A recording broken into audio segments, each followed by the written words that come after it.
Mr. Buck, are you in favor of portability or carrying insurance across state lines? Yes. Mr. Bennett? Yes. Mr. Bennett, are you in favor of covering pre-existing conditions? Yes. Mr. Buck? Yes. Mr. Buck, are you in favor of closing the so-called donut hole for Medicare Part D? Don't know. Mr. Bennett? Yes. Mr. Bennett, are you in favor of preventive services being covered? Yes. Mr. Buck? Yes.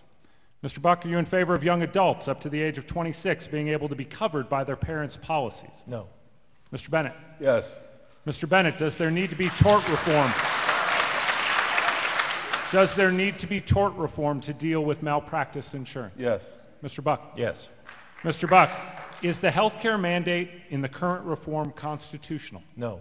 Mr. Bennett? I believe it is. Mr. Bennett, if given the opportunity, do you favor the embryonic stem cell research measure that Congress passed twice, that President Bush vetoed twice? Absolutely. Mr. Buck? No.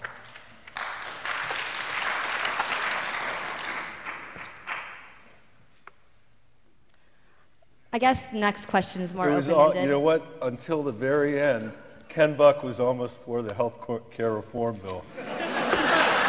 But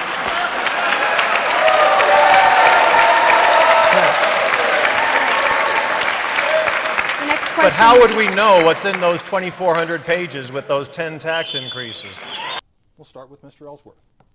Well, as you know, I voted for the health care plan that came before us.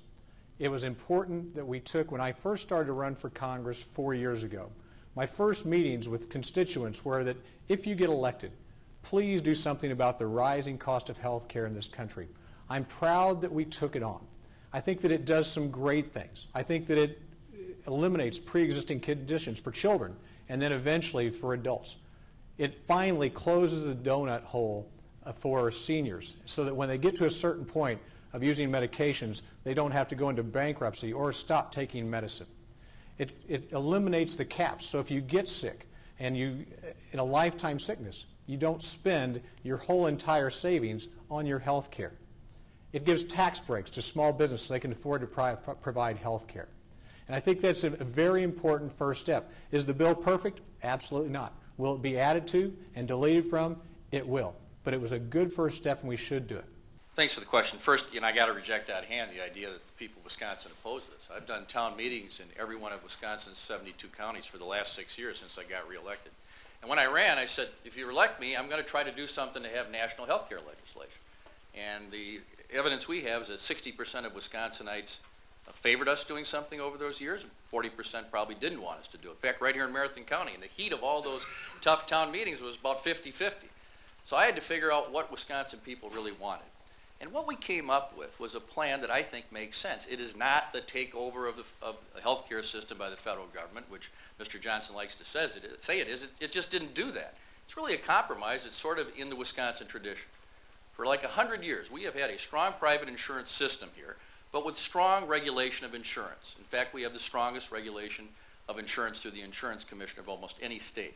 That's what this bill really does. And of course, your question anticipates the really big deal, which is we finally have the insurance companies out of the complete control of our lives. We have some controls on pre-existing condition denials, and every young person under 26 can stay on their parents' plan until they're 26, which I think is a great thing. So the bill is a good compromise that I think brings the country forward on the number one issue that's been brought up to me over the years. I felt absolutely obligated to get something done, and I'm very proud that we did.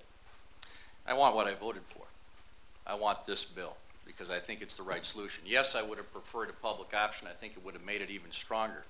But Mr. Johnson says we should have just passed individual bills to deal with all these problems. Guess what? We tried to pass all these things individually, and the insurance companies killed every single one of them.